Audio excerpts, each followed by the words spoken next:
Hi everyone สบายดีทุกท่านมื้อนี้อาจารย์ตุ้ยสิพามาเรียนรู้เกี่ยวกับรายการอาหารเที่ยงก่อนจะไปเรียนรู้รายการอาหารเที่ยงนั้นอาจารย์ตุ้ยสิอธิบาย4ของตัวหนังสือที่มี4สีดำก็คือศัพท์ภาษาอังกฤษสีแดงก็คือเสียง Phonetic หรือว่าเสียง IPA ส่วนสีฟ้านี้ก็คือเสียงเทียบอ่านภาษาลาวและสีเขียวนี้ก็คือคำแปลภาษาลาวเข้าไปเรียนรู้และอ่านพร้อมกันเลย Lunch menu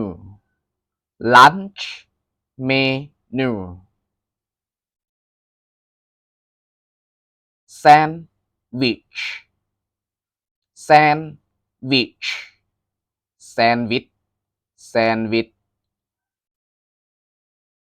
เมื่อมาตั้งเป็นคำถามเราก็จะตั้งถามว่า What will you have for lunch? What will you have for lunch? อาหารเที่ยงเจ้าจะกินกับหยังอาหารเที่ยงเจ้าจะกินกับหยังคำตอบ I will have a sandwich for lunch. I will have a sandwich for lunch. คอยจะรับประทานแซนด์วิชสำหรับอาหารเที่ยงคอยจะรับประทานแซนด์วิชสำหรับอาหารเที่ยง Wrap W บ่ออกเสียงเด้อข้าวนมฮอข้าวนมผันข้าวนมฮอข้าวนมผันไปตั้งคำถาม What will you have for lunch? What will you have for lunch? อาหารเที่ยงเจ้าจะกินกับหยังอาหารเที่ยงเจ้าจะกินกับหยังคำตอบ I will have a wrap for lunch. I will have a wrap for lunch. คอยจะรับประทานข้าวนมฮอสำหรับอาหารเที่ยงคอยจะรับประทานข้าวนมฮอสำหรับอาหารเที่ยง Salad ยำสลัดคำถาม What will you have for lunch? What will you have for lunch? อาหารเที่ยงเจ้าจะกินกับหยังอาหารเที่ยงเจ้าจะกินกับหยังคำตอบ I will have salad for lunch.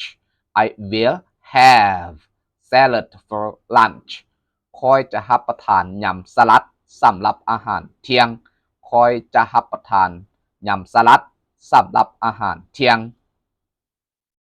Soup ซุปแกงคำถาม What will you have for lunch? What will you have for lunch? อาหารเที่ยงเจ้าจะกินกับหยังอาหารเที่ยงเจ้าจะกินกับหยังคำตอบ I will have soup for lunch. I will have soup for lunch. คอยจะรับประทานซุปแกงสำหรับอาหารเที่ยงคอยจะรับประทานซุปแกงสำหรับอาหารเที่ยง Burger Hamburger คำถาม What will you have for lunch? What will you have for lunch? อาหารเที่ยงเจ้าจะกินกับหยังอาหารเที่ยงเจ้าจะกินกับหยังคำตอบ I will have a burger for lunch. I will have a burger for lunch. คอยจะรับประทานแฮมเบอร์เกอร์สำหรับอาหารเที่ยงคอยจะรับประทานแฮมเบอร์เกอร์สำหรับอาหารเที่ยง ชิยิน breast ชิยิน breast เอกไก่เอกไก่คำถาม What will you have for lunch What will you have for lunch อาหารเที่ยงเจ้าจะกินกับหยังอาหารเที่ยงเจ้าจะกินกับหยังคำตอบ I will have a chicken breast for lunch I will have a chicken breast for lunch คอยจะรับประทานเอกไก่สำหรับอาหารเที่ยงคอยจะรับประทานเอกไก่สำหรับอาหารเที่ยง tuna ปลาทูน่าคำถาม What will you have for lunch What will you have for lunch อาหารเที่ยงเจ้าจะกินกับหยังอาหารเที่ยงเจ้าจะกินกับหยังคำตอบ I will have a tuna for lunch I will have a tuna for lunch คอยจะรับประทานปลาทูน่าสำหรับอาหารเที่ยงคอยจะรับประทานปลาทูน่าสำหรับอาหารเที่ยง fries มันฝรั่งทอดคำถาม What will you have for lunch What will you have for lunch อาหารเที่ยงเจ้าจะกินกับหยังอาหารเที่ยงเจ้าจะกินกับหยังคำตอบ I will have fries for lunch I will have fries for lunch คอยจะรับประทานมันฝรั่งทอดสำหรับอาหารเที่ยงคอยจะรับประทานมันฝรั่งทอดสำหรับอาหารเที่ยง chips ตอนมันฝรั่งทอดWhat will you have for lunch What will you have for lunch อาหารเที่ยงเจ้าจะกินกับหยังอาหารเที่ยงเจ้าจะกินกับหยังคำตอบ I will have chips for lunch I will have chips for lunch คอยจะรับประทานตอนมันฝรั่งทอดสำหรับอาหารเที่ยง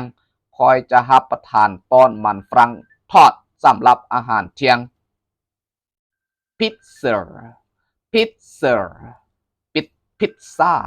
pizza คำถาม What will you have for lunch What will you have for lunch อาหารเที่ยงเจ้าจะกินกับหยังอาหารเที่ยงเจ้าจะกินกับหยังคำตอบ I will have pizza for lunch I will have pizza for lunch คอยจะรับประทานพิซซ่าสำหรับอาหารเที่ยงคอยจะรับประทานพิซซ่าสำหรับอาหารเที่ยง Thank you very much ขอบใจหลายๆสำหรับท่านที่กดไลค์กดแชร์กดกระดิ่งและกด Subscribe ให้ครูตุ้ยเพื่อสร้างคลิปวิดีโอบทเรียนใหม่ๆต่อไป Thank you very much ขอบใจหลายๆเด้อ